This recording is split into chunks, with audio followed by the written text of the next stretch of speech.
자, 여러분 이어서 보도록 하겠습니다. 77페이지 8번 테마죠. 8번 테마.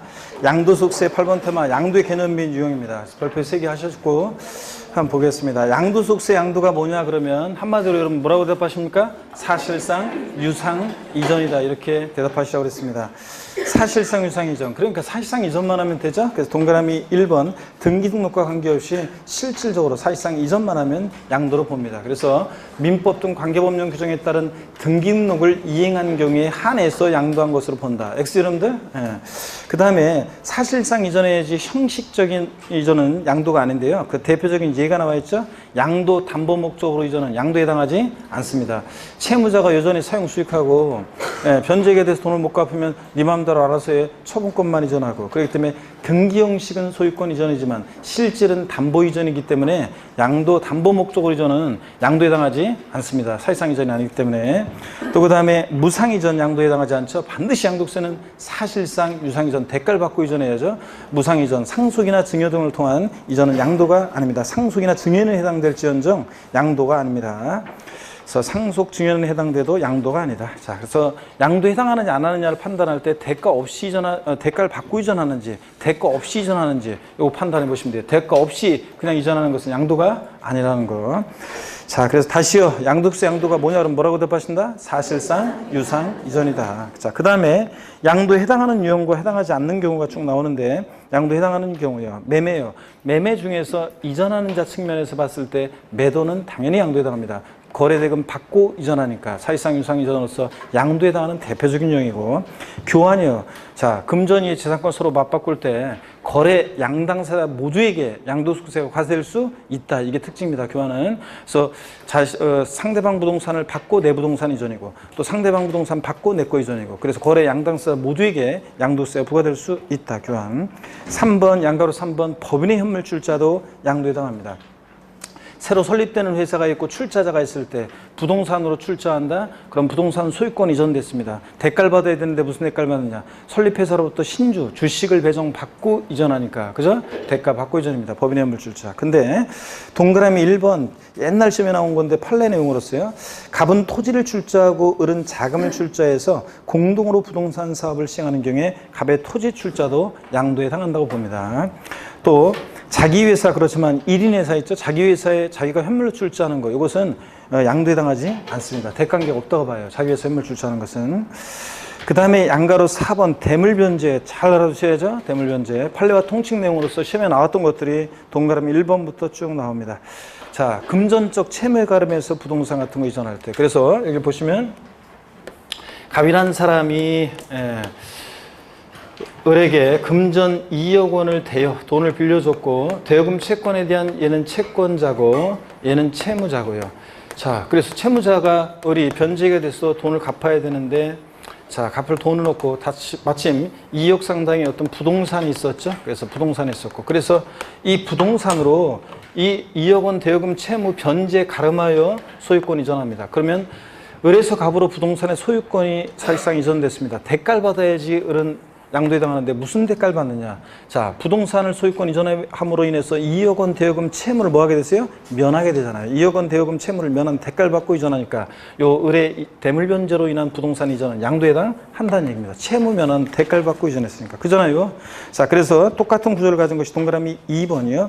이혼할 때 이혼의 위자료 지급에 가면서 대상 물건을 이전하면 양도에 해당한다고 그랬습니다. 위자료 지급 채무를 면한 대가를 받고 이전하니까. 옛날에는 주로 남자들이 여자들한테 위자료를 줬는데 요즘은 여자들, 능력 있는 여자들이 많다 보니까 어떤 여자가 헤어지면서 이혼하면서 이혼한 전 남편한테 부동산으로 위자료를 주면서 이거 먹고 떨어져 그다음 고생 많았어 그러면서 위자료를 줍니다. 그럴 때 자, 어떤 대가를 받느냐? 위자료 지급 채무를 면한 대가를 받고 부동산 이전하니까 사실상 유상 이전으로서 양도에 해당합니다. 이혼의 위자료 기반하면 이전. 그래서 이혼할 때는 양도소득세 대상 물건으로 위자료를 주면 된다 안 된다? 안 된다. 세금까지 내야 되니까. 단 근데 면할 수 있는 방법이 있다고 그랬죠? 실제로는 이혼의 위자료로 이거 먹고 떨어져 줬다 할지라도 등기 원인은, 취득 원인은 반드시 뭐로요? 재3분할로 인한 이전으로 하게 되면 세금 안 낸다고 그랬습니다. 재3분할 정권 행사로 인한 이전. 부부가 혼인 후에 형성한 재산은 부부 공동소유 재산인데, 부부 공동소유 재산이고, 그죠? 집에서 저 어떤 아직까지도 남자 여러분 주부 수강생 여러분들의 신랑 중에서 누가 너는 집에서 맨날 놀기만 하고 네가 한 게 뭐 있냐 이러면서 돈은 내가 다 벌었지 이렇게 하는 사람들이 그런 사람 남자가 있다 그러면 자기 혼자 잘나서 돈 번 거예요? 여러분의 빛나는 내조와 헌신의 힘이 뭐서 지가 편하게 돈 벌었으면서 그죠 여러분들? 그러니까 여러분이 집에 소득공 원전만 해서도 당당히 이혼할 때 제3분할 청구권 행사하면 한 40% 정도는 여러분이 가져갈 수 있다고 그랬잖아요. 그래서 집에서 가사만 전념했어도 그래서 우리 제3분할 청구권 행사한다 그러면 자신 원래 내 몫의 것을 내가 찾아온 거니까 자, 대가 받고 주는 것도 아니고 공짜로 받는 것도 아니고 그죠? 그래서 양도에 해당하지 않고 증여도 해당되지 않습니다. 그래서 제3분할로 인한 이전은 양도에 해당하지 않습니다. 넘어갑니다. 77페이지 동그라미 3번입니다. 민법 750조 손해배상 소극적 손해로서 위자료 지급에 관해서 위자료를 줘야 되는데 부동산 같은 것으로 이 위자료를 주게 되면 자 양도에 해당합니다. 위자료 지급 채무를 면하는 대가를 받고 이전했으니까 이것도 동그라미 4번입니다. 조세 물납에 관해서 대상 물건 이전했다. 재산세를 내야 되는데 부동산으로 물납합니다. 그러면 자 지자체에게 그러면 자 저의 부동산의 소유권이 지자체로 사실상 이전됐습니다. 대가를 받아야 되는데 무슨 대가를 받았냐? 조세 채무를 면하게 됐잖아요. 그죠? 부동산 물납함으로 인해서 조세 채무를 면한 대가를 받고 이전하니까 조세 물납도 양도에 해당한다는 거. 그 다음에 다만 박스 안에 보니까요. 비과세요건을 충족한 1세대 1주택 자 2년 보유하고 비과세권 갖춘 부동산 같은 것으로 만약에 1세대 1주택으로 만약에 비과세요건을 갖춘 주택으로 대물 변제했다. 이혼의 위자료를 지급하는데 비과세권 갖춘 주택으로 대물 변제하게 되면 양도세는 과세되지 않습니다. 어차피 비과세니까. 그래서 예전 시험에 다음 중 양도소득세가 과세되지 않는 양도는 이렇게 나온 적이 있는데 그 정답 지문이 이거였어요. 양도소득세가 과세되지 않는 양도. 자, 대물 변제는 양도에 해당하지만 이혼 위자료로 1세대 1주택을 줬어요. 그러면 저 대물 변제는 양도에 해당하지만 1세대 1주택 비과세권 갖췄으니까 양도소득세는 과세되지 않습니다, 여러분. 자, 그 얘기고. 양가로 5번 수용료. 수용도 양도에 해당합니다. 보상금 받고 토지 소유자가 수용권자한테 보상금을 받고 토지 소유권을 이전하니까 수용도 강제적으로 매매가 이루어져도 양도에 해당한다는 거. 수용도 양도에 해당하고. 그 다음에 그래서 어떤 수강생이 얘기해 드렸잖아요. 키가 옛날에 제가 키가 구척장신인 어떤 수강생이 그냥 저한테 막 흥분해 가지고 막 어떤 농지를 부모님한테 증여받은 게 있었는데 도로가 나오는데 저 보상금 좀 받은 게 있었는데 직권이만큼 주더니 세금 내라고 이번에 저한테 세무서에서 뭐가 왔는데 아니 이럴 수가 있는 겁니까? 아니 내 땅에 멋대로 지들이 도로를 내더니 말이야. 그러더니 나보고 세금 내라고 하고 이런 법이 어디 있습니까? 하면서 흥분한 어떤 키가 구척장신 엄청 크고 덩치 좋은 수강생이 얘기해드렸잖아요. 그죠? 그런 마인드로 그렇게 공부를 하면서도 그 아무것도 모르고 그렇게 하는 그 수강생도 있었는데 어떡하네. 수용도 강제로 매매 이루어져도 보상금 받고 이전이니까 양도에 해당합니다. 양가로 6번 부담보증여 역시 또 잘 보셔야죠, 여러분들. 부담보증여. 부담보증여는 다시 한번 사례를 또 소개해 드리겠습니다. 이 사례를 지난 순환에 소개해 드렸는데 아예 외우셔야죠, 여러분들이. 갑이라는 사람이 있고 을이 있는데 부담보증여. 갑이 있고 을이 있는데요. 이쪽에다가 좀 갈까요? 이쪽에서. 자, 이쪽에 와서 부담보증여. 이쪽에 한번 설명드리겠습니다. 자, 이쪽에서 보시면 부담이 있는 증여를 하는 건데 부담보증여. 부담이 있는 증여를 하는 건데 요 사례요. 자, 아예 외우셔야죠. 갑이라는 사람이 을한테 어떤 시가 5억 상당의 부동산을 시가 5억 상당의 토지를 증여를 하죠. 그랬을 때 증여자 갑이고 증여를 받는 수증자 을입니다. 자, 그런데 이 토지는 근데 다만 이 토지를 담보로 은행에서 빌려 쓴 3억 원의 차입금이 있습니다. 저당권이 설정되어 있죠. 자, 또는 5억짜리 주택을 증여하는데 거기에 3억 원의 전세권이 설정되어 있는 것도 똑같다고 그랬습니다. 자, 전세금도 갚아야 할 돈이니까요. 자, 이렇게 부담이 있는 증여를 하죠. 내가 있잖아. 너한테 5억 상당의 토지를 증여할 건데 너 그거 받을래? 아우, 야, 고맙다. 야, 근데 내가 그 토지를 담보로 은행에서 3억 원 빌렸으면 그건 네가 좀 갚아줘야 되는데 그러면 에이, 귀찮게 그냥 주려면 그냥 주지. 이런 사람이 어디 있어요? 알았어. 내가 알아서 나머지는 다 할게. 그렇죠. 이렇게 얘기하죠. 그럴 때 자, 수증자가 알았어. 내가 알아서 다 할게. 그 말은 채무를 증여자 갚아야 할 돈 3억 원 채무를 수증자을이 인수하기로 했다는 얘기죠. 자, 그랬을 때 증여자와 수증자 내야 될 세금 관계를 말해봐라. 증여자는 수증자가 인수하는 이 3억 채무인수액 상당액 부분에 대해서 양도소득세를 계산해서 납부할 의무가 있죠. 3억 원의 양도소득세를 내는 건 아니라고 그랬습니다. 부담부 증여시 양도차익 계산하는 법이 있습니다. 오늘 처음으로 이제 배우게 될 건데 이따가. 자, 그래서 3억 부분에 대해서는 양도세가 부과됩니다. 양도에 해당하려면 대가를 받고 이전해야 되는데 증여자는 공짜로 줬는데 무슨 대가를 받았느냐. 자, 자신이 갚아야 할 돈 3억 원을 수증자가 인수해서 대신 갚아주니까 증여자는 3억 원만큼 채무를 뭐 하게 됐어요? 면하게 됐잖아요. 3억 원만큼 채무를 면한 대가를 받고 이전하기 때문에 자, 채무인수액 상당액 부분에 대해서는 양도세 부과되고 증여자한테. 그 다음에 이 채무인수액 상당액이라는 것은 수증자가 인수하는 이 채무인수액 상당액은 증여자 입장에서 보면 이것은 증여자 입장에서 보면 양도에 해당하는 금액이라고 금방 말씀드렸고요. 양도에 해당합니다. 대가관계 있다고 보고. 근데 이거 취득세 입장에서 보면 취득세는 유상무상 불문하고 부과가 되는데 취득세는 자 그럴 때 취득세는 5억 전체에 대해서 취득세가 부과됩니다. 근데 다만 적용되는 세율이 틀려요. 그래서 채무인수액 상당액 부분에 대해서 취득세에서는 유상으로 취득한 것으로 보고요.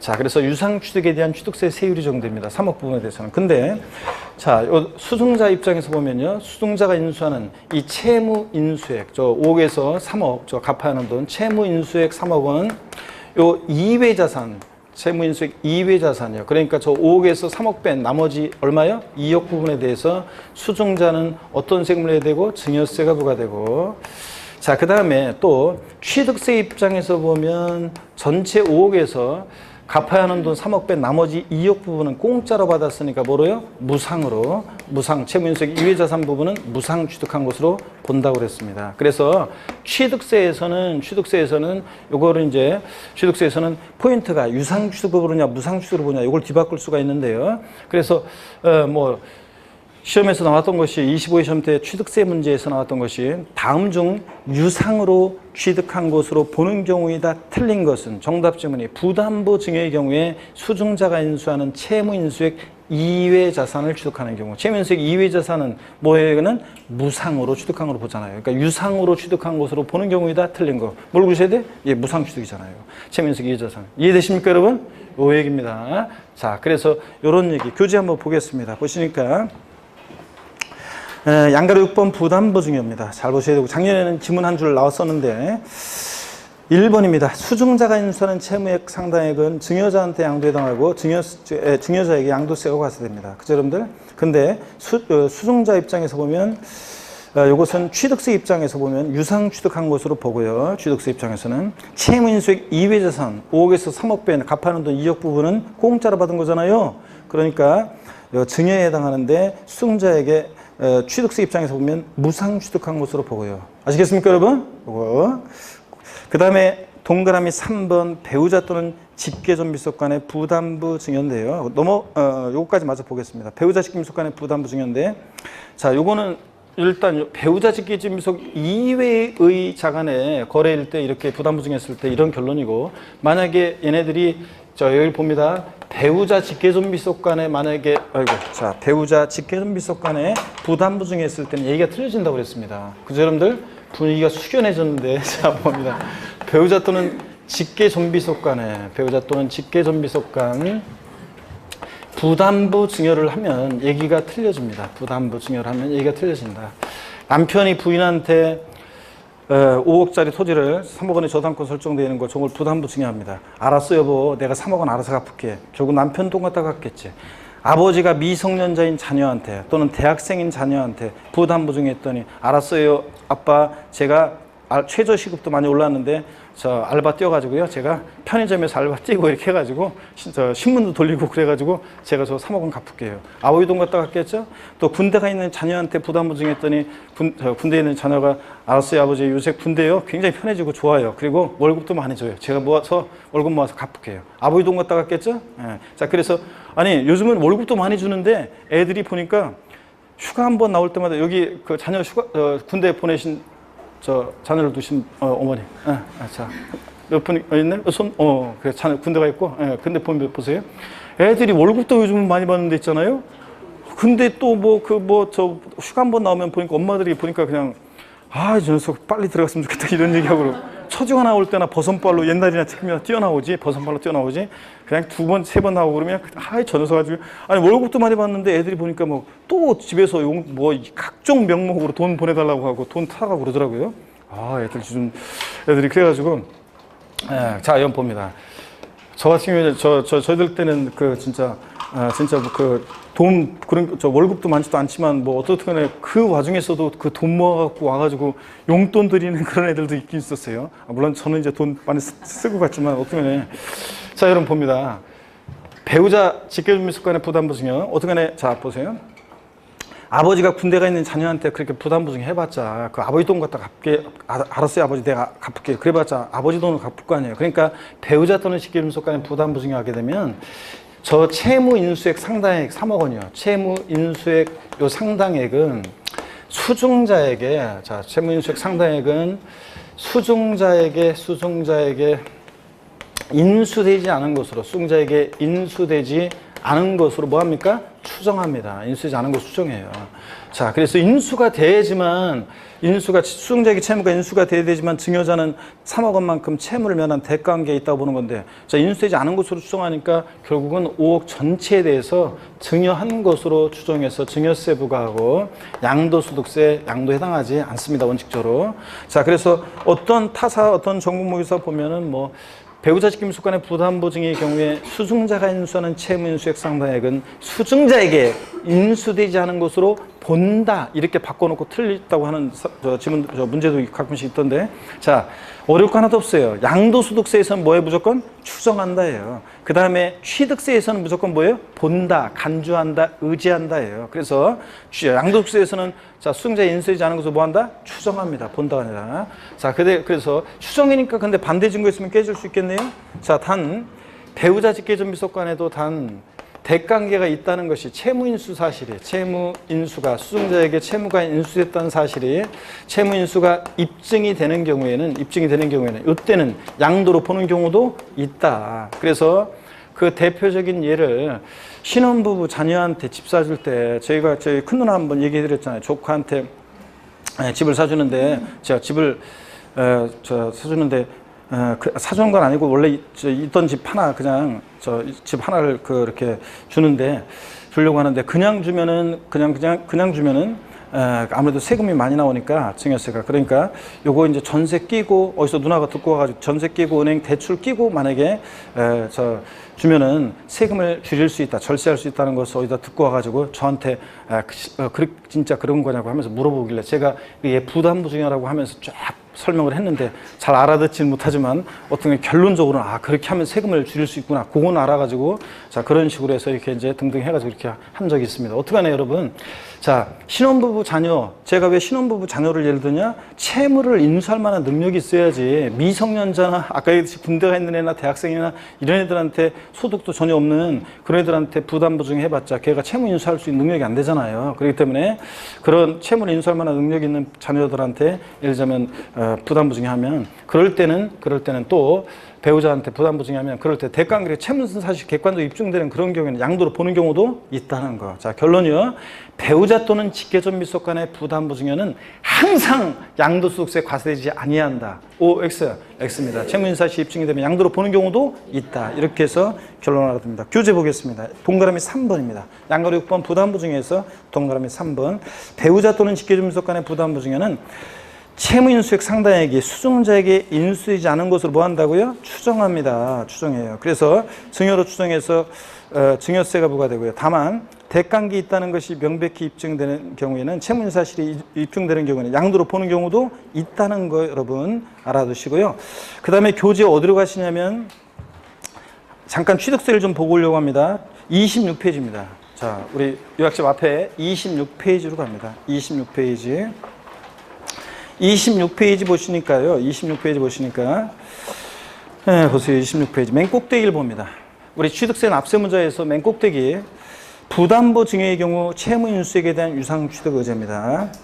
동그라미 1번이요. 증여자의 채무를 인수하는 부담보 증여의 경우에 그 채무액에 상당하는 부분은 뭐라고요? 유상으로 취득한 것으로 봅니다. 여러분. 그죠 여러분들? 취득세에서 대가관계 있잖아요. 자, 그 다음에 다만 배우자 직계존 비속으로부터의 부동산 등의 부담부 증여의 경우에는 자, 요 채무인수액 상당액 또 뭐라고요? 증여로 취득한 것으로 봅니다. 5억 전체에 대해서 이제 증여받아 취득한 것으로 봅니다. 채무인수액 상당액. 동그라미 2번이요. 부담부 증여의 경우에 원칙적으로는 위 동그라미 1의 경우에 채무인수액 이외 재산은 뭐라고요? 무상으로 취득한 것으로 보고요. 채무액 상당액은 뭐로? 유상 취득한 것으로 보고, 채무인수액 이외 재산은 뭐로? 무상 취득한 것으로 보고, 다만 배우자 직계민속 간의 부담부 증여의 경우에는 채무인수액 상당액도 뭐라고요? 무상으로 증여받아 취득한 것으로 봅니다. 아시겠습니까, 여러분? 요거 다시 여러분들 78페이지로 옵니다. 다시 78페이지로 오셔서 양가로 6번 부담부 증여 박스 안에 보니까요. 부담부 증여 박스 안에 보니까 부담부 증여에 대한 양도가액과 취득가액 계산 이렇게 되어 있습니다. 부담부 증여 시 채무인수액 상당액은 양도소득세가 부과된다고 그랬잖아요. 그럴 때 어떻게 양도소득세를 계산하느냐. 양도가액은 양도 당시 자산가액에다가 증여받은 당시 재산가액분의 채무인수액 상당액을 곱해서 구하고요. 취득가액은 취득 당시 재산가액에다가 자, 증여 당시 재산가액분의 채무인수액 이거 곱해서 구합니다. 자, 그러면 자, 보세요, 여러분들. 그러면은 이거 어떤 얘기냐. 자, 물론 이제 오후에 저 모의고사 특강 들으신 분들은 요거 이제 간단하게 해가지고 문제 기출문제를 바꿔가지고 기출문제 특강 들으신 분도 계셨고, 그 다음에 이제 문제를 바꿔가지고 제가 오후에 출제했어요. 그래서 이 부담부 증여에 관한 계산 문제가 나와요. 근데 사실은 힌트를 드리면 계산 문제도 아니에요. 사실 잘 보면 막 계산하려고 하면 오히려 틀려요. 잘 보면 그냥 답이 보이도록 이렇게 해서 기출 문제는 좀 복잡하게 나왔지만 저 오후에 모의고사는 또 다른 그 기출 문제 된 거니까 똑같이 또 안 나올 거니까 다른 형태로 계산 문제를 물어보고 있습니다. 자, 어쨌든 간에 뭐 이런 거예요. 부담부 증여 시 양도세 계산할 때 양도가액은 어떻게 구하느냐? 양도 당시에 재산가액 있죠? 네, 재산가액. 자, 곱하기 증여받은 당시 재산가액분의 채무인수액 곱해서 구합니다. 채무인수액을. 그러면은요, 요거는 보세요. 양도가액은요, 누구 입장에서 보느냐에 따라서 부담부 증여, 저 갑 입장에서 보느냐, 또 수증자 입장에서 보느냐에 따라서 자, 저 사례에서 5억짜리 토지를 증여하는데 3억 원의 저당권이 설정되어 있다. 그러면 저 5억 원 양도 당시 재산가액 그러니까 증여자 입장에서 보면 5억 원이 양도 당시 재산가액인 거고요. 자, 그다음에 5억 원이 그다음에 수증자 입장에서 보면 증여받은 재산가액이 얼마냐? 5억짜리를 증여받은 거잖아요. 그러니까 논리적으로요. 여기에 양도 당시 재산가액과 증여 당시 재산가액은 같게 돼 있어요. 그래서 부담부 증여 시 양도채 계산 시 양도가액은 어떤 게 되냐면 채무인수액 상당액이 양도가액이 되는 거예요. 예? 채무인수액 상당액. 저 사례 같으면 얼마요? 3억 원. 저게 되는 거고요. 그 다음에 또 봅니다. 취득가액은요. 취득가액은 취득 당시 재산가액, 취득 당시의 재산가액. 자, 곱하기 자. 증여받은 당시 재산가액분의 증여자 재산가액분의 요거 채무인수액이요. 채무액 요렇게 곱해서 구해요. 그래서 시험에 나왔던 것이 이제 취득 당시 재산가액이 아마 그게 취득 당시 재산가액이 8천만 원이었나? 자, 이렇게 하고 그 다음에 증여 당시 재산가액은 5억이고 그 시험에 기출됐던 사례에서 채무인수액은 1억인가 아마 그랬을 거예요. 자, 그러니까 8천만 원의 5분의 1이니까 8천만 원의 5분의 1이니까 얼마입니까? 8천만 원의 5분의 1은 얼마냐고요? 아유, 계산기 갖고 가니까 다 저 계산기 있죠? 우리 순수하게 계산기 기능이 있는 계산기는 시험장에 반입이 됩니다. 그래서 가져갈 수 있어가지고 학개론 같은 거 할 때도 그렇고 여러분들이 그 계산기 두드려서 할 수 있어요. 그래서 저 계산기로 해보세요, 여러분들. 이렇게 하면 저 8을 5로 나누니까 5, 6, 30, 5, 6, 30, 5, 1은 5, 5, 6, 30이니까 얼마입니까? 1,600만 원인가요? 1,600만 원. 이렇게 해서 실전에서는 제가 얘기했죠. 25회 시험 때 부담부 증여 시 양도채 계산은 계산 문제가 24회인가? 하여튼 나왔었는데 그때 제가 그 시험 전에 요거 그 부담부 증여에 대한 요 계산 문제 요게 나올 가능성이 높다. 요 동네에서 요 계산 문제가 요게 이제 나올 나올 것 같은데 안 나오기 때문에 요거 잘 봐야 된다 그러면서 제가 요 계산 문제 요 부담부 증여 시 양도채 계산 관련한 계산 사례 문제 그거 이제 계산 사례 문제를 요거를 이제 그 문제를 그 동영 모의고사 할 때도 그렇고 그 다음에 또 그 마지막 파이널 강의 할 때도 그렇고 출제해서 문제 이제 풀었어요. 그리고 시험장 가기 전에 또 꼭 보고 가라고 한 번 다시 보고 가라고 또 카페에다가도 자료 올려놨었는데 그 해에 시험에 나왔는데 제가 문제 냈던 것은 양도가액 구하고 이렇게 채무인식 상당이죠. 양도가액 구해서 취득가액 빼서 양도 차익을 구하는 문제를 물어봤었는데 그렇게 연습을 했었는데 실전에서는 자 부담부 중에 사례 쫙 나오고 취득가격이 얼마냐 양도차익 계산할 때 취득가격이 얼마냐 이렇게 물어봤어요. 그래서 8천만 원 곱하기 5분의 1 해가지고 1,600만 원 요거 고르는 이런 문제가 나왔었습니다. 자 어떻든 간에 이런 얘기입니다. 자 근데 자 이렇게 해서 부담부 중에 양도차익 계산할 때 양도가액은 채무인수액 상당액입니다. 무조건. 자, 이건 양도당시 재산가액과 증여당시 재산가액 같으니까. 근데 취득가액은 취득당시 재산가액 곱하기 증여받은 재산가액분의 채무인수액 곱해서 구합니다. 아시겠습니까, 여러분? 이렇게 한번 알아두고. 자, 그 다음에 계속 이어서 봅니다. 이런 거라는 거. 양가로 7번입니다. 공유물 분할입니다. 지분의 변경 없는 공물 단순 분할의 경우 양도에 해당하지 않습니다. 지분의 변경 없는 공물의 단순 분할은 자기 지분 그대로 나눈 거잖아요, 여러분들. 예. 양도에 해당하지 않습니다. 누가 대가 받고 준 거 없으니까. 공동 소유 토지를 소유진별로 단순히 분할하거나 공유자 지분 변경 없이 2개 이상의 공유 토지로 분할했다가 그 공유 토지를 소유진별로 재분할하는 경우. 자, 공유 토지를 가불이 공유하고 있는 공유 토지를 이렇게 가불이 공유하고 있는 공유 토지를 소유자 지분 변경 없이 2개 이상의 공유 토지로 분할했다가 그러니까 A 토지도 가불이, B 토지도 가불이. 자, 공유 토지를 소유자 지분 변경 없이 2개 이상의 공유 토지로 분할했다가 소유 지분별로 단순히 재분할. 지분의 변동이 있다 없다? 없으니까 양도에 해당하지 않습니다. 몇 년 전에 시험에 나왔었고요. 그 다음에 3번 지분이 변동하는 공유물 분할의 경우에 지분 감소로 변동될 때 공유지분권 10%를 가불이 공유하고 있는 부동산을 감 60을 40% 지분으로 분할했다. 그러면 지분이 늘어난 사람은 늘어난 만큼 취득세가 지분 감소로 변동, 대가 받고 지분이 이전하면 유상이 이전할 때 양도에 해당한다는 거. 그래서 지분이 변동하는 공유물 분할의 경우에 지분 감소로 변동될 때 양도에 해당한다는 거. 대가관계 있으면. 이거 설명을 또 드리지 않고 그냥 이렇게 말로 하고 지나갈게요. 양가로 8번입니다. 경매나 공매로 이전한다. 공매대금, 경락대금 받고 이전하니까 임의경매든 강제경매든 공매나 경매는 양도에 해당합니다, 여러분. 예? 임의경매, 강제경매든 자 양도에 해당하고. 그래서 어떤 주부 수강생분이 수심이 가득한 얼굴 와가지고 제 친구 얘기인데 좀 물어봐도 될까요? 그러면서 했던 얘기 해드렸죠? 제 친구 얘기인데요. 그러면서 제 친구가 그러면 사업이 망해서 집이 경매에 넘어갈 판인데 그럴 때도 양도세가 부과될 수 있다는 건가요? 그러면서 사실상 유상이전이니까 공매된 경락금 받고 이전하니까 양도에 해당한다. 그러니까 수심이 가득해가지고 한숨 쉬면서 걸어간 수강생이 있었잖아요. 자, 그래서 다시 제가 불러가지고 너무 실망하고 하니까 다시 불러서 얘기했죠? 실제 양도소득세가 과세되느냐는 변론이다. 1억에 산 게 7천만 원에 경매에 넘어갔어요. 경락됐어요. 그러면 마이너스 얼마야? 1억에 샀는데 7천만 원에 판 거잖아요. 1억에 산 게 7천에 경락됐다. 그러면 마이너스 3천이니까 양도세는 과세 된다 안 된다? 되지 않습니다. 당연히 양도소득이 있어야죠. 그래서 공매, 경매, 강제로 매매 이뤄도 양도에 해당한다. 다만 경매된 자산을 자기가 재취득하는 경우는 양도에 해당하지 않는다. 작년에도 지문에 나왔고 재작년에도 나왔었는데 자 이런 재작년에도 나왔고 자 26회도 나오고 28회 나오고 지문이 어떤 거냐? 자, 못 들은 분을 위해 설명합니다. 지난 수업에 설명드렸었는데 다시 한번요.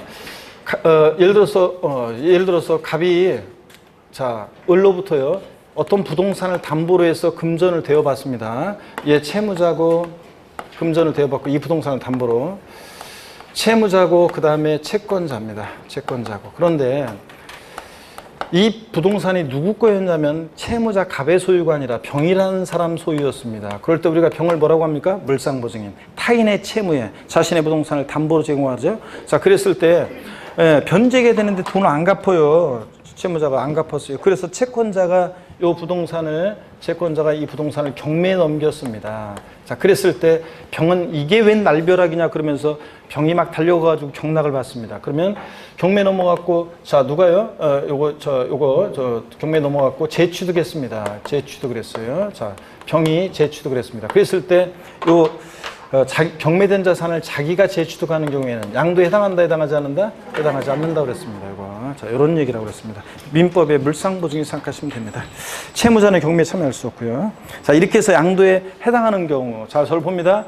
매매, 매도, 교환, 법인의 현물출자, 대물변제, 부담보증여, 수용, 그 다음에 공매, 경매 이런 거 양도에 해당한다는 거 줄줄이 깨고 있어야 되고, 특히 대물변제하고 부담보증여 같은 것은 자세하게 정확히 알고 계셔야 되고요. 그 다음에 2번 양도에 해당하지 않는 경우를 봅니다. 무상이전 양도에 해당하지 않습니다. 반드시 대가를 받고 이전이지 무상이전 양도에 해당하지 않고, 양도 담보 목적으로 이전 양도에 해당하지 않습니다. 근데 다만 채무 불이행 등의 사유로 인해서 내가 변제 충당할 때, 채무자가 돈 안 갚으니까 채권자가 양도 담보된 자산을 제3자에게 매각할 때, 이때는 완전히 대가 받고 넘어가는 거니까 양도에 해당한다고 그랬습니다. 작년 시험에 양도에 해당하는 거 골라라 정답 질문으로 나왔었던 겁니다. 양도 담보된 자산이 채무 불이행 등의 사유로 변제 충당, 매각할 때는 완전히 대가 받고 넘어가는 거니까 양도에 해당한다. 이거 꼭 결론을 알아두라고 그랬습니다. 79페이지 환지 처분 등 그랬어요. 자, 또 잘 보셔야죠. 예. 환지로 인해서 지번이나 지목이 변경되는 경우 양도에 해당하지 않습니다. 정책적 목적으로 이렇게 한다고 했어요. 원토지 소유자와 사업시행자 사이에 내부적으로 왔다 갔다 하는 것에 세금을 부과하면 그만큼 절차 늦어지고, 그러니까 환지로 인해서 지번, 지목이 변경되는 경우 양도에 해당하지 않습니다.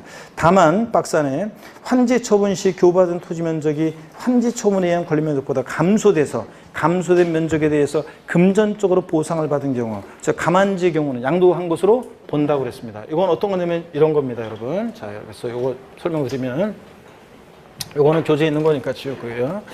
자, 이건 이런 거라고 그랬습니다, 여러분. 도시발사 같은 것이 벌어지는 지역입니다. 그럴 때 갑이라는 사람이 예를 들어서 100제곱미터를 갖고 있었습니다. 토지가. 저 주택 건축물 생각하면 안 돼요. 을이라는 사람은 예를 들어서 40제곱미터의 토지를 갖고 있었습니다. 사업이 시작되면 사업 시행자로 갔다가 사업이 종료하게 되면 나중에 환지를 받았는데, 자, 갑은 60제곱미터로 환지를 받았고요. 을은 40제곱미터였었는데 60제곱미터로 역시 환지를 받았습니다. 자, 그럼 이대로 끝나면 안 되겠죠? 청산 절차를 거쳐야지. 자, 그랬어요. 그랬을 때 요 갑은 100제곱미터에서 60제곱미터로 환지 받았으니까 40제곱미터만큼을 사업시행자에게 뭐 한 거예요? 양도한 거고요. 자, 얘는 청산 절차에서 부담해야 돼요, 수령해야 돼요? 예? 수령해야지. 줄어든 것만 받아야죠, 돈을. 자, 그럴 때 얘는 환지 권리 줄어든 감안지요. 그 다음에 얘는 40제곱미터에 60제곱미터 받았으니까 20제곱미터만큼을 새롭게 어떻게 한 거예요? 취득한 거고요.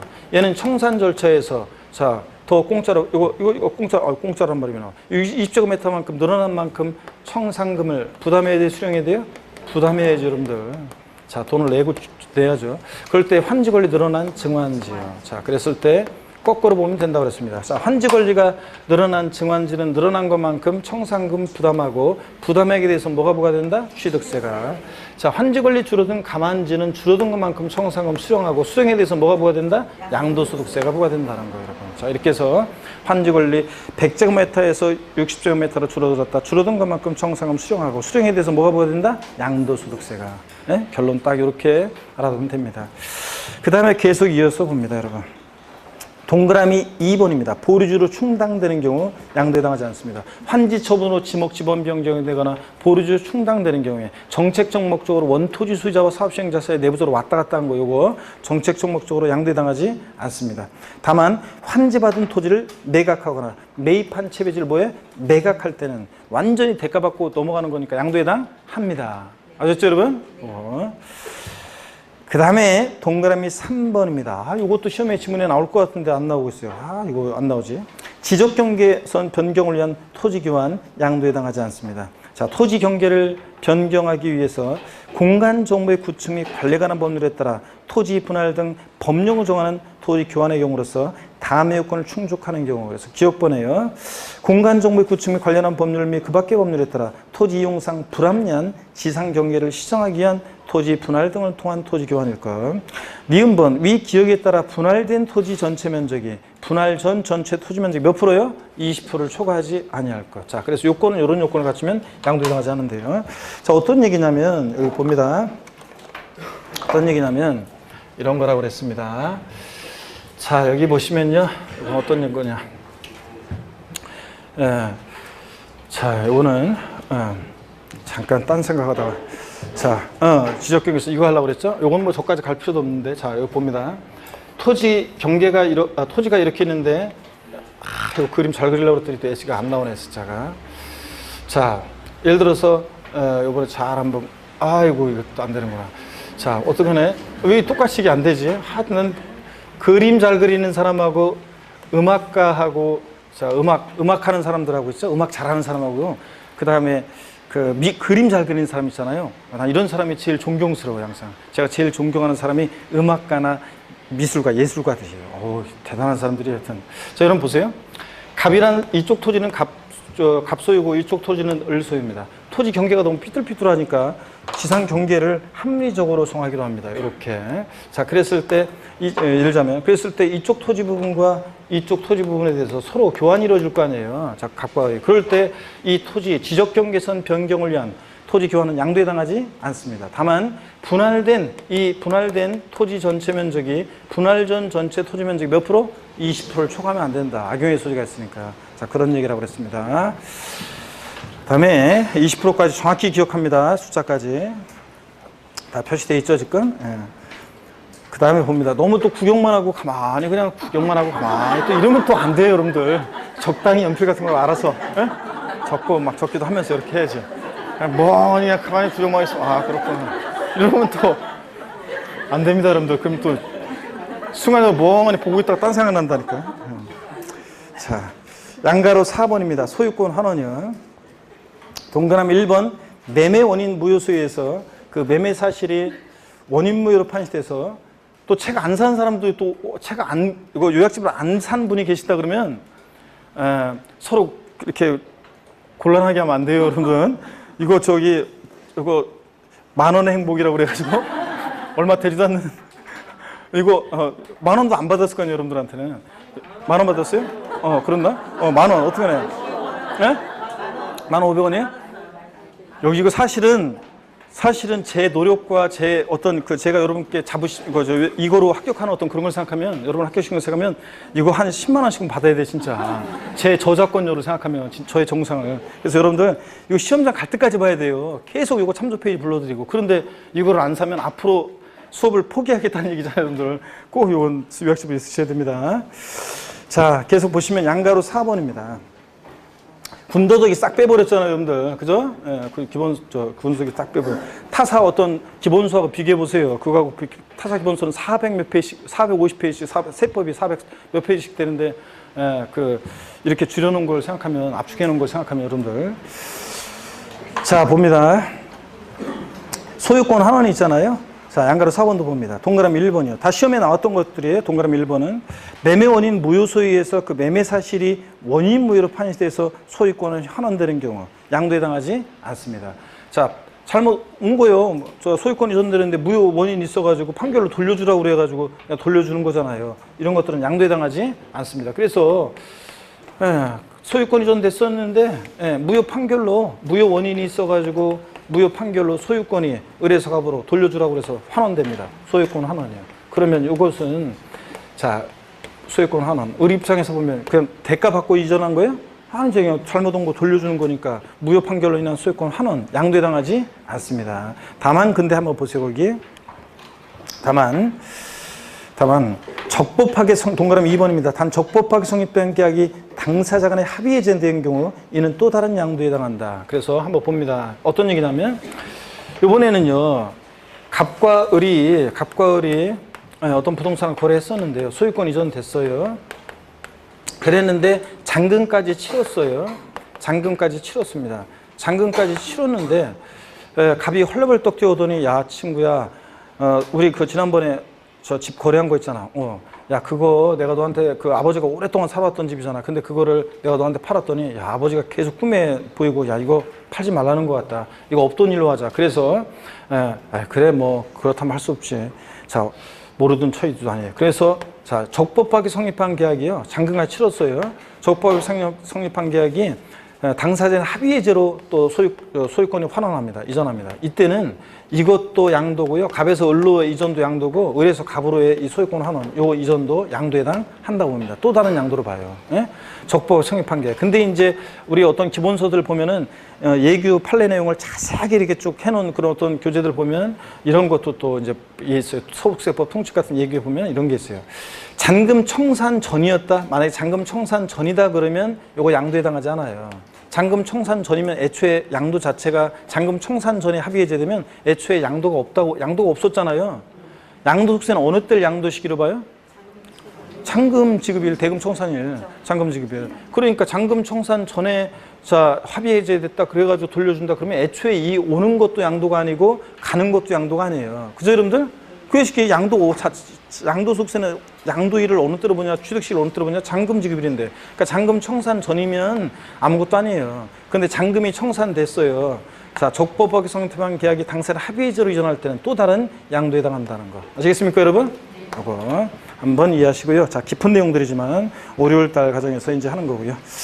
이런 것들. 그 다음에 양가로 5번을 봅니다. 신탁, 명의신탁 포함해서 신탁으로 인한 소유권 이전, 양도에 해당하지 않습니다. 그냥 믿고 맡기는 거예요. 대가받고 이전이 아니잖아요. 믿고 맡기는 것 뿐이고. 또 그 자산에 대한 직접적인 대가받고 이전이 아니니까. 또 박스 안에 봅니다. 법원의 확정 판결에 의해서 신탁 해지를 원인으로 소유권 이전 등기하는 경우. 이것도요, 그냥 믿고 맡았다가 돌려주는 거예요. 그러니까 양도에 해당하지 않습니다. 그래서 원칙적으로 신탁, 소유권 환원 이런 거 나오면 원칙적으로 양도에 해당하지 않습니다, 여러분.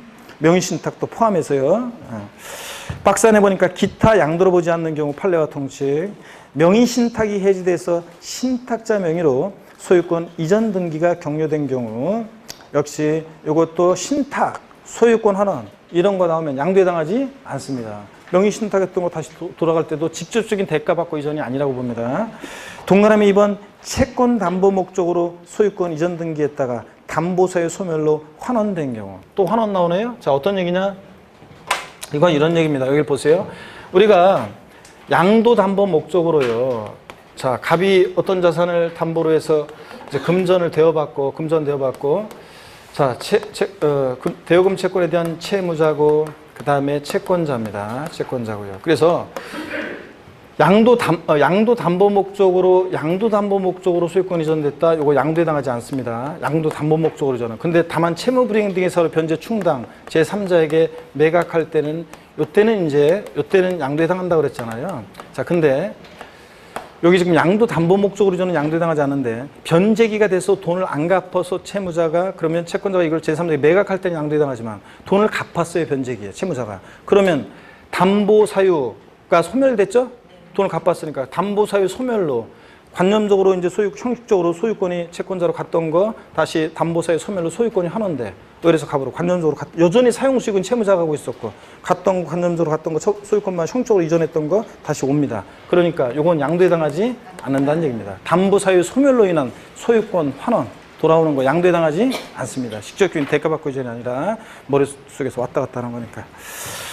자, 그 다음에 계속 이어서 봅니다. 동그라미 3번입니다. 배우자 또는 직계존 묘유속의 재산을 양도한 경우 한 입을 덮고 자는 사이 부모 자식 간에 무슨 양도냐? 증여로 뭐한다? 추정해서 증여세 부과합니다. 단 대관계가 있다고 입증되는 경우에는 양도로 보는 경우도 있다. 이 대관계 있다고 보는 경우가 어떤 경우냐? 하염없이 저것만 쳐다보고 있는 우리 그대요.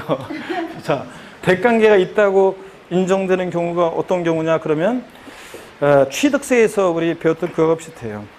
공매나 경매를 통해서 이전하거나 아버지 부동산 공매나 경매 넘어가는데 아들이 달려가서 경락을 받는다거나 눈물을 달려가서 대관계 입증되죠? 공개적 시장에서 그랬으니까. 또 말로 할게요. 그래서 공매나 경매를 통해서 이전하거나 파산 선고로 처분되는 것을 이전하거나 처분으로 이전하거나 또 등기 등록을 요하는 재산을 서로 교환으로 해서 이전하거나 교환하거나 또 뭐 주식 같은 거 유가증권시장을 통해서 주식이 거래되거나 아버지 주식을 유가증권시장에서 증권시장에서 아들이 샀어요. 자, 그래서 이전하는 거 이런 것들은 다 대관계 입증이 되죠? 등등 이렇게 대관계 있다는 것이 입증이 되는 이런 경우에는 배우자 직김소권의 양도로 보는 경우도 있다. 원칙은 증여로 추정합니다. 한 입을 덮고 자는 사이 부모 자식 간에 무슨 양도냐? 자, 그렇지만 이런 거 됐습니다. 자, 이렇게 해서 봤고요. 9번 양도 또는 취득의 시기인데요. 양도 또는 취득 시기인데 올해는 어떻든 간에 별표시를 자, 원래 작년에는 하나였는데 올해 별표시를 3개 하고 보겠습니다.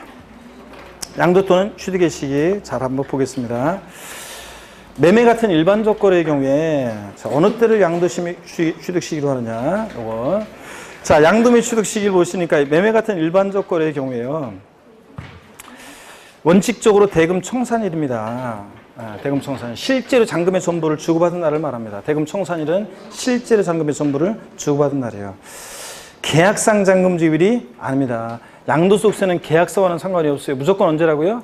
실제로 잔금의 전부를 주고받은 날이에요. 계약서는 상관없습니다. 대금 청산일인데, 그럴 때 이 경우, 자, 자산의 대금에는 해당 자산의 양도에 대한 양도소득세 및 양도소득세 부가세액을 양수자가 부담하기로 약정한 경우에 해당 양도소득세 및 부가세액은 자, 요 대금 청산일의 대금에 포함한다, 제외한다? 제외합니다. 자, 원래 양도소득세는 양도자가 내야 되는 세금인데 양도자가 내야 되는 양도소득세를 양수인이 부담하기로 했다고 그래서 그랬을 때 이 양도소득세까지 만약에 청산됐을 때를 취득 시도한다. 양도소득세는 양도일이 속하는 달의 말일부터 2개월 이내에 자, 나중에 이제 내고 막 그러는데 아니 양도소득세까지 청산을 한다 그러면 취득 시기가 애매해질 수 있고 계산을 봐야 되는데 그러니까 취득 시기 자체가 이거 안 되는데 계산을 어떻게 해요? 뭐 여러 가지 그런 문제점이 생기기 때문에 자, 이 대금 청산일에 대금에는 양수인이 부담하기로 한 양도세나 부가세금 포함한다, 제외한다? 제외한 금액이 청산됐을 때를 말한다는 거 넘어갑니다. 80페이지 보겠습니다. 예외 등기 접수일에 대한 경우 원칙은 대금 청산일인데 자, 대금 청산일이 불분명하다? 그럼 언제요? 등기등록 접수일, 명의개시일. 주식 같으면 주주명부에 등재되고 명의개시일을 취득 시도합니다. 근데 우린 부동산 세법이니까 등기 접수일을 기억합니다. 그 다음에 동그라미 2번 대금 청산 전에 소유권 이전등기했다. 그럼 언제라고요? 등기 접수일. 매매 같은 일반적 거래 원칙적으로 계약상 잔금지율로 한다. 취득세가 매매 같은 유상승계 취득의 취득 시기 원칙 취득세는 언제? 계약상 잔금지율. 그잖아요. 취득세는 계약상 잔금지율. 양도세는 원칙 언제라고요? 대금 청산일. 실제 잔금의 전부를 주고받는다. 대금 청산일. 불분명하다 그러면 언제고요? 등기 접수일. 대금 청산일 전에 등기했다? 등기 접수일. 그래서 취득 시기 사례 문제 나오면 등기 접수일이 빠른지를 항상 확인하는 습관을 가지셔야 되고요. 장기할부 조건부 매매입니다. 2회 이상의 기간에 걸쳐서 할부금을 지급하는 방식으로 거래할 때, 자, 소유권 이전등기 접수일하고요, 인도일하고 사용수기를 비교해서 빠른 날입니다. 그래서 이거 빠른 날. 시험에서는 장기할부 조건 매매의 경우 양도매 취득 시기는 첫 할부금 지급일이다. 각 할부금을 지급하는 때다. 아닙니다. 빠른 날입니다. 등기 접수일하고 인도일 사용수기를 비교해서 빠른 날. 양도소득세는 사용수기에 대한 걸 세금으로 귀속시키는 조세인데 사용수기에 대한 걸 세금으로 귀속시키는 조세인데 보유하는 기간 동안에 제가 뭐 이런 예를 들어준 적인데 보유하는 기간 동안에 양도소득세는 어떤 자산을 취득해서 양도하기까지 이 자산 보유하는 기간 동안에 사용하고 수익한 것에 대한 세금 귀속 부분을 사용하고 수익한 것에 대한 세금 귀속 부분을 차곡차곡 쌓아놨다가 사용수익에 대한 세금 귀속 부분을 보유한 동안 차곡차곡 쌓아놨다가 일시적 우발적 양도소득에 일시에 실현시킨 조세 이게 뭐라고요? 양도소득세입니다. 그래서 양도소득세. 그래서 양도소득세는 보세요. 원칙 장기할부 조건 매매는 소유권 이전 등기 할부금을 여러 배 걸쳐 갚아나가는데 첫 할부금 받고서 등기 전에 필요한 서류 안 넘겨줄 거 아니에요. 그리고 또 할부금 받을 게 주장창인데 딱 할부금 한 번 받았다고 그래가지고 한 2번 받았다고 그래가지고 넘어갔다고 하면 안 되니까. 근데 다만 등기 접수일입니다. 자, 근데 다만 그 전에 인도받거나 사용수익을 시작하면 양도세는 사용수익에 대한 것을 세금으로 귀속시킨 조세이기 때문에 그 인도리나 사용수익을 취득시키를 하는 겁니다. 빠른 날입니다. 3번 수용의 경우 양도시기요. 소유권 이전 등기 접수일, 대금 청산일, 수용 개시일, 빠른 날입니다. 이것도 빠른 날. 근데 시험에서 25회 시험 때구나 나왔던 것은 수용의 경우 땡땡, 수용의 경우 땡땡, 사업 인정 고실 아닙니다. 그리고 그 당시에 제가 계속 강조했던 것이 그 해 25회 시험 때 수용 개시일이 추가돼가지고 개정세법 내용이었는데 이거 시험에 나오면 세 가지가 나란히 나와서 빠른 날이지 자, 하나도 빠지면 틀리다 제가 그랬었는데 자, 그 해 사업 인정 고실 아니죠, 여러분들? 빠른 날입니다. 다만 이 동그라미 2번 내용은 재작년에 추가된 건데 소유권에 관한 소송으로 보상금이 공탁된 경우에는 소유권 관련 소송 판결 확정일로 합니다. 수용권자가 토지 수용 보상금을 주려고 했는데요. 지금 공부상 소유자로 되어 있는 사람하고 그 사람한테 토지 수용 보상금을 주려고 그랬더니 이 사람하고 다른 사람하고 소유권을 놓고 이 토지 소유권을 놓고 서로 소송 중이에요. 그러면 수용권자는 누가 승소할 누구 건지 알 수 없잖아요. 재판 끝날 때까지는. 그래서 보상금을 공탁합니다. 그랬을 때는 자 소유권 관련 소송 판결 확정일입니다. 자 판결이 확정되면 누구 건지 됐으니까. 근데 시험에서는 그 아래에다가 뭐라고 써놨냐면 시험에서는 뻔해요. 바꾼다 그러면 이거 공탁한 날이다. 자 토지 수용 의 경우 소유권에 관한 소송으로 보상금이 공탁된 경우는 공탁한 날을 양도인 취득 실효한다. X입니다. 공탁한 날 아니고 소유권 관련 소송 판결 확정일입니다. 아셨죠 여러분? 수용 원칙적으로는 빠른 날이고요. 4번에 자기가 건설한 건축물의 경우입니다. 허가받은 건축물, 건물 지어서 갖고 있다 팔 때 양도일은 이번에 파는 날인데 취득일을 어느 때로 할 것이냐? 자, 사용승인서 교부일입니다. 취득세도 사용승인서 내주는 날. 내주는 날이나 교부일이나 같은 거예요, 여러분들? 그래서 사용승인서 내주는 날, 교부일. 자, 고선의 사실상 사용은 사실상 사용이니까 중빠른 날인데. 하여튼 취득세는 사용승인서 내주는 날. 같은 말입니다. 자, 양도세 사용승인서 교부일입니다, 원칙. 근데 예외, 사용승인서 교부일 전에 사용을 했다, 그러면 사실상 사용일. 사용승인서 교부일 전에 임시 사용승인을 받으면 언제고? 임시 사용승인이고요. 무허가 건축물은 이런 허가 절차가 없으니까 제가 건물 지어놓고 뭐 한 날? 사실상 사용한 날이고요. 자, 5번에 상속 또는 상속과 증여에 따른 취득식입니다. 상속받은 자산은 갖고 있다 팔 때 양도일은 이번에 파는 날인데 취득일을 어느 때로 할 것이냐? 자, 상속 개시일입니다. 증여받은 자산은 갖고 있다 팔 때 어느 때를 취득시로 하느냐? 증여받은 날. 증여받은 날에 대해서 자, 얘기가 부동산은 등기일, 동사는 인도일을 의미한다고 판례 얘기하고 있습니다. 자, 근데 그렇게까지는 뭐 모르셔도 돼요. 하여튼 증여받은 날입니다. 근데 취득세에서는, 그 아래 박스에 되어 있죠. 취득세에서는 증여로 취득한 자산은 어느 때를 취득시로 하느냐? 증여 계약일. 취득세에서는 증여 계약일. 양도세에서는 증여 받은 날. 서로 뒤바꿔내는 걸 주의합니다. 자, 여기까지 하고요. 6번부터 있죠. 취득식, 양도민 취득식 이어서 잠깐 쉬었다가 시간이 됐기 때문에 잠깐 쉬었다가 이어서 보도록 하겠습니다.